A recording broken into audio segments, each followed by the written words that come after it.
Welcome to Kaizen Time, part of the Blood, Sweat, and Business podcast, where we provide constant improvement to businesses through timely, actionable financial solutions. Do you want answers to your financial questions? Email us at bsp@kaizencpas.com.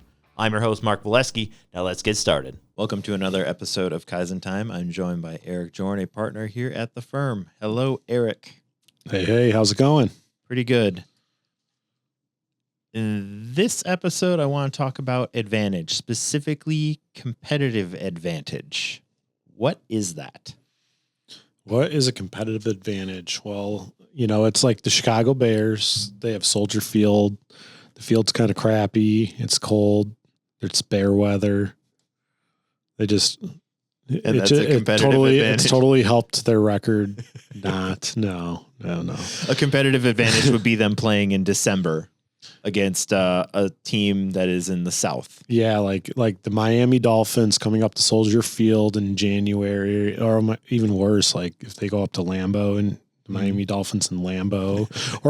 Actually, the Dolphins actually have a really good competitive advantage. This is good. We can segue into this. All right. So for their day games, the home team, the Dolphins, their bench stays in the shade in the entire time, while the opposing team's bench sits in the sun the entire time. The stadium was probably built that way. That is a remarkable, really kind of unfair competitive advantage. But hey, you know what?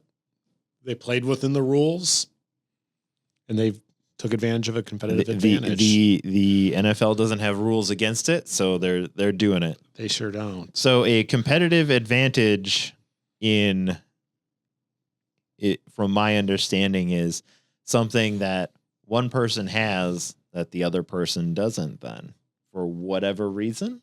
Correct. So what type of uniqueness do you have in your business, your product, product offering, your service offering, whatever it may be? What uniquenesses do I have, right? So easy exercise to start with. What are my three uniques of my business, right? What do we do? What three things do we do that sets us apart from other businesses in the marketplace? Is it always three, or is that just the exercise? The three is the key. Threes, a lot of things come in threes. Three's a good place to start, right? And think about when you're talking with somebody about your product. Mm-hmm. If I listed 14 competitive advantages, gotcha. It's hard to digest, right? I think three is pretty good to digest, right? Okay. And I'll talk about ours for our firm. Through the EOS process we came up with our three uniques, which on the surface didn't sound very unique, but when we take it out to the marketplace, it's astoundingly unique. So you'd say it's what resonates the most with clients. It sure does, right? Okay. And that's a good place to start in developing it. Is when you talk to people, what pain points do you hear most often that you are solving for them?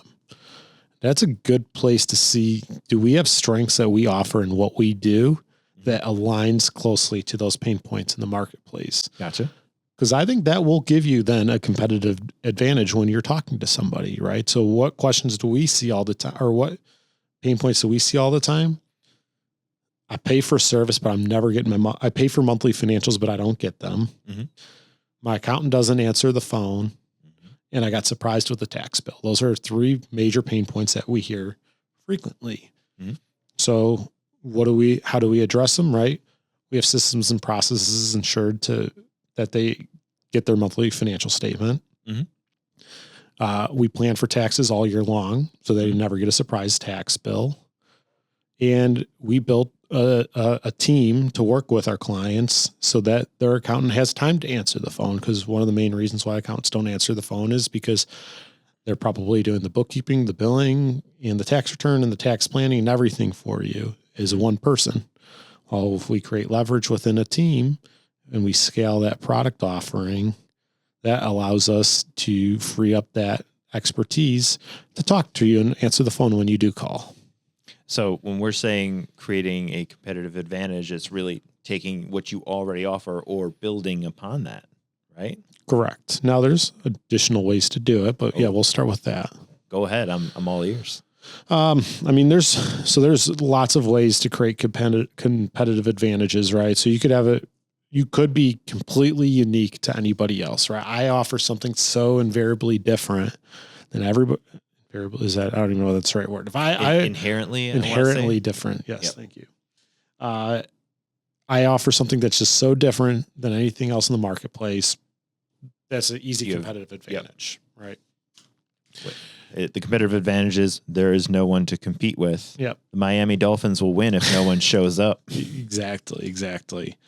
Now, like most businesses, right, we offer our general product that we offer is something that there's many other people in the market that offers that same product or something comparable. Right. So then we then have to win on what do we do uniquely within that offering that is that +1 advantage, right? So generally a lot of times it revolves around customer service, right? And the worst thing you can say is we provide great customer service. I feel like that should be the minimum, right? When we set our core values, our coach talked about firms trying to use like integrity and honesty as their core values. And he's like, so let me get this straight. So accounting firms want to make sure that their people have integrity and are honest. He said, do you think those are the high ranking attributes, or you think that's the bar? That's the low bar. Like that's the most basic thing. Yeah. You're an accountant. You're dealing with people's sensitive information in their finances. You better be honest and you better have integrity. Like that is the lowest That bar. is the low bar. Like that is the entrance. That's just to get into the door. That is not hey, I'm going to provide my differentiated service. So yeah, we provide great customer service. Well, how do you provide great customer service, right? So on our end, right? How do we make sure that our accountants and CPAs are in great contact with our customers all the time? We set up structured strategy sessions to make sure we connect formally multiple times a year. And we create systems in which provides them with the free time, the availability to then talk to and respond to their clients.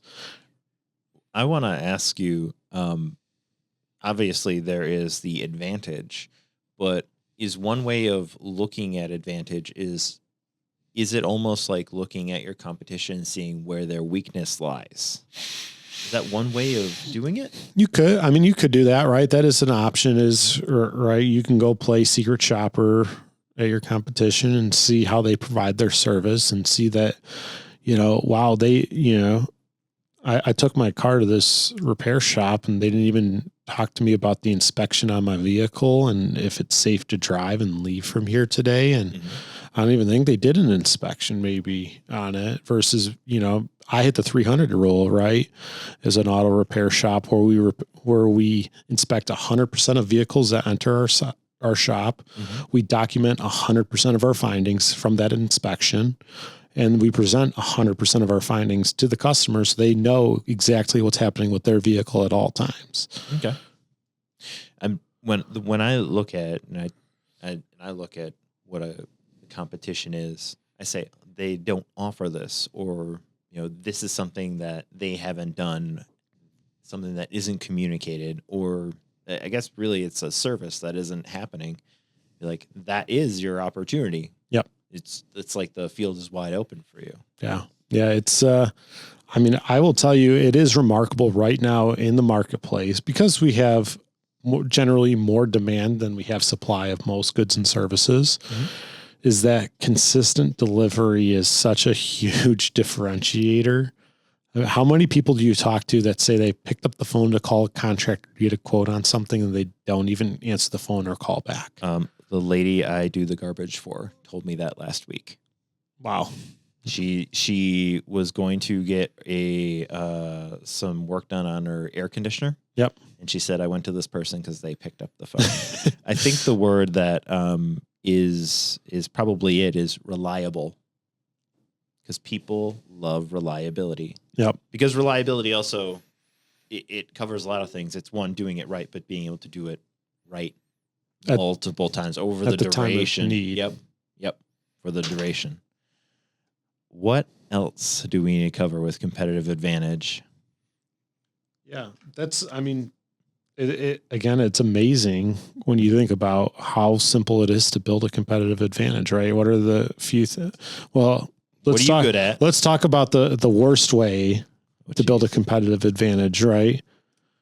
I am going putting to people in the sun in Miami. Okay, sorry.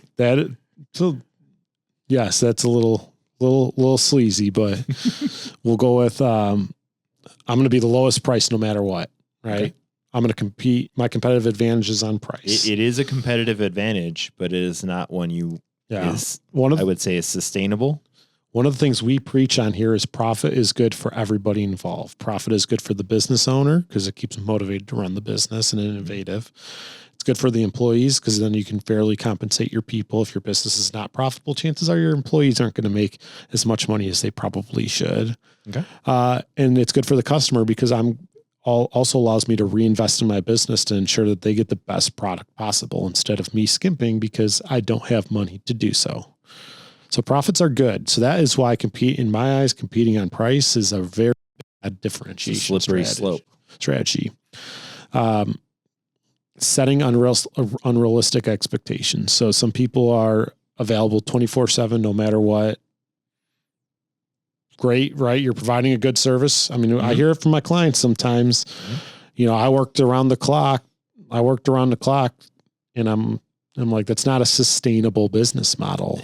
It goes back to capacity, right? It goes to capacity and scalability, right? If the scalability is that you work 24 hours a day, that's not a good differentiator, because what's going to happen at some point in time is you are going to need to slow down and or take a break. And guess what?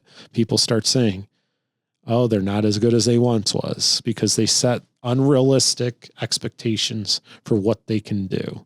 Right. So that is not a good way to build differentiation. Okay. So what else is there in competitive advantage? I feel like we've covered a lot. We have covered a lot. So we created something very simple, problem solution flyers, right? And we're just showing off. It's really not our competitive advantage. It is really just us delivering consistently by creating good systems and processes to address the pain points of our customers. What makes people unhappy working with their accountants? And we created simple problem solutions flyers that really demonstrates what our competitive advantage is, right?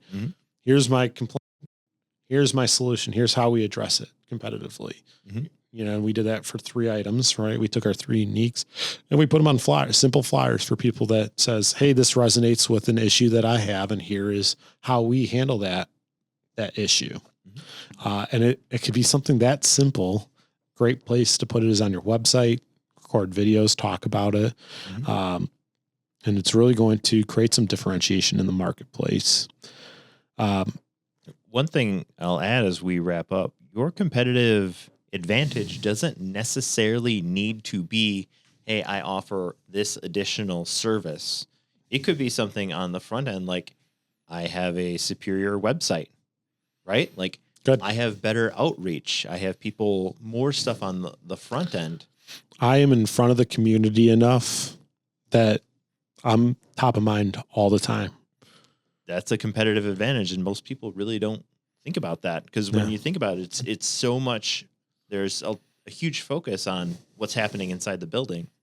It can be happening outside the building too. Yeah. Am I the most active participative person in my community, my chambers, my industry events, whatever it may be, right? The more that you put yourself out there, the more people will naturally gravitate to you. It's an advantage. Sure is. Perfect. Thank you, Eric. Thank you.